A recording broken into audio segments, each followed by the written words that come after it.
de la chronique de Fred. Qu'est-ce qui va pas Fred? Qu'est-ce qui va pas Fred?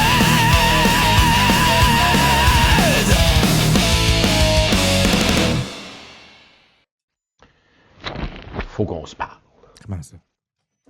Faut qu'on se parle, ça presse. Là, depuis une semaine, il y a une guerre qui est déclarée au Moyen-Orient. Et on voit toutes sortes.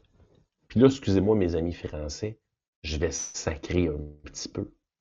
On voit toutes sortes d'hosties de conneries qui passent. Entre autres, l'image qu'on a mis là, pour annoncer l'émission où les Américains auraient bombardé des avions peinturés sur le tarmac d'un aéroport en Iran, où l'Iran aurait bombardé un porte-avions américain. Il y a énormément de fausses informations qui circulent actuellement et c'en est pathétique.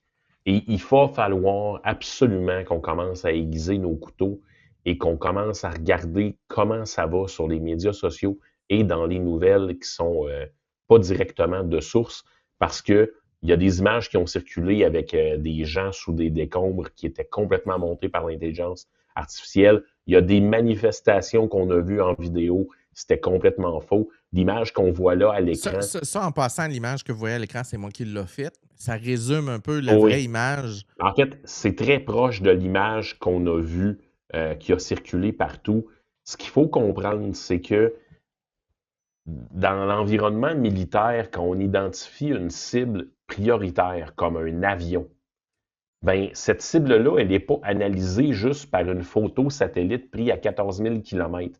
Elle est analysée en fonction de la chaleur, en fonction des avions espions qui vont aller voir les reliefs sur le terrain, les coordonnées GPS et tout ça. Et ça fait une grande différence entre ce qu'on veut bien propager. On ne bombarde pas un dessin sur une piste. Non, puis il n'y a aucune manière que ça puisse arriver. Même, tu sais, dans la Deuxième Guerre mondiale, les Anglais ont réussi à niaiser les Allemands avec des chars gonflables. On leur a fait à croire qu'il y avait des milliers de chars et de stocks qui étaient en préparation. Et ça existe encore. Il y a encore des endroits. Ça existe pour vrai, cette méthode-là, mais c'est un peu plus élaboré que ça. Là, c'est en 3D.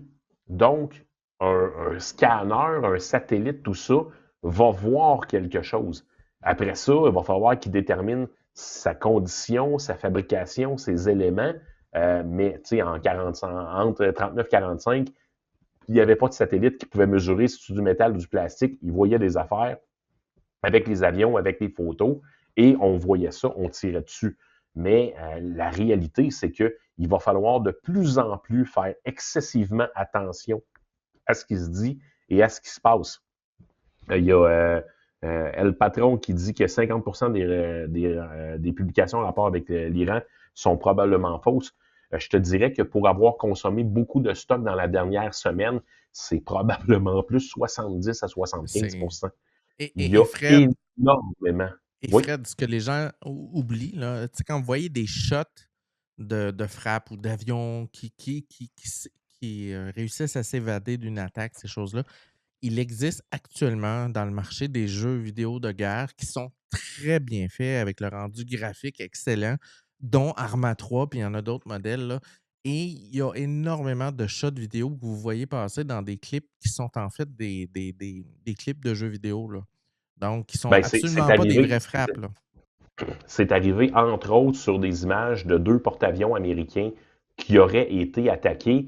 Et c'est effectivement des échantillons de jeux vidéo qui ont été montés avec un bombardement et tout ça, avec les bonnes couleurs, les bonnes choses, mais malheureusement, c'est tout du faux. Puis l'autre chose qui arrive aussi actuellement, c'est que sur Facebook, puis là, je vais sortir un peu de l'image fausse, il y a énormément de fausses pages Facebook actuellement qui sortent, qui vont parler d'informations locales. Et donc, on va se ramasser avec des nouvelles de Montréal sur un groupe Facebook qui va s'appeler, je pense, c'est Rassemblement des médias indépendants. La réalité, c'est qu'il y a une personne en arrière de cette page Ouais. Facebook-là, avec quelques sites web, et ils vont chercher des photos. C'est l'intelligence artificielle qui génère les nouvelles. Ils vont chercher des photos sur d'autres nouvelles et vont les mettre. Donc, on s'est ramassé cette semaine avec une nouvelle qui a beaucoup circulé sur les médias sociaux où on parlait d'un incident du côté de Montréal, sur la rive sud, si ma mémoire est bonne, Longueuil, et les policiers, les véhicules et tout ça, c'était les policiers de la ville de Québec qui procédaient à l'opération. C'est complètement ridicule et il va vraiment falloir qu'on commence à regarder de très près de ce côté-là. Je ne parle pas de réglementation, je parle de réflexion. On a un devoir comme citoyen de se tenir informé, mais on a aussi le devoir de ne pas se faire tromper. Et je pense à mes amis européens. Actuellement, il y a énormément de fausses informations sur la Oui. guerre en Ukraine, la guerre en Iran, qui sortent sur les médias sociaux en Europe. Donc, faites attention à ça. Et du côté du Québec, du côté du Canada, c'est la même chose. Faites très attention à ce que vous voyez et demandez-vous toujours. La première question que vous devriez vous demander, c'est super simple. Est-ce qu'on me présente est trop beau, trop clean pour être vrai? Moi, j'ai Et un souvent, truc. c'est ça qui arrive. Un truc. Faisons la guerre à Vas-y. l'instantanéité. Alors, on est Ouais, accro au clic, aux vues, et on cherche l'instantanéité. On cherche la news, la dernière, la nouvelle, le wow, le mon Dieu, que c'est exaspérant. Et, j'ai. et dites-vous que les nouvelles traditionnelles, les médias traditionnels, là, j'entends des gens, oui, mais c'est très long avant qu'on ait la news, ils prennent du temps. Oui, mais il y a une raison pour laquelle c'est long. Attention, breaking news, c'est 1-1. Le Canadien vient de marquer. OK, 1-1. Alors, j'ai-tu un son? Attends, ouais. Alors, j'allais dire que souvent, les gens se plaignent que les médias traditionnels, c'est très long avant d'avoir la nouvelle, ces choses-là. Ben, il y a une raison derrière ça. Ils valident, ils contre-vérifient, ils appellent le journaliste qui a pris la photo. C'est bien toi qui as pris cette photo-là. Oui, parfait, c'est beau. Ils valident le journaliste. Travaille-tu pour le journal qui dit qu'il travaille? Il y a une étape qui se fait. Alors, quand vous courez les télégrammes de ce monde, parce que vous avez Joe Blow qui est en Iran, qui prend des vidéos puis qui envoie ça. Oui, vous avez la possibilité de tomber sur une image qui est wow, puis qui est parfaitement vraie, puis qui est tout ça, mais vous augmentez le risque de répandre quelque chose qui est totalement faux. Ben oui, puis il y en a énormément de la fausseté, là. Tu sais, on en avait avant, aujourd'hui, c'est rendu épeurant. Puis, tu sais, l'autre chose, c'est que maintenant, générer une vidéo, c'est à la portée de tout le monde. Ouais. Il faut réaliser ça, là. Les fausses informations sont partout et il va vraiment falloir commencer à réfléchir à comment on peut détecter. Puis l'autre chose que je déplore, c'est que les diffuseurs de ces fausses informations-là, je te parle de Twitter, qui est devenu X, Facebook, Instagram et compagnie, on a des moyens de détecter les fausses images.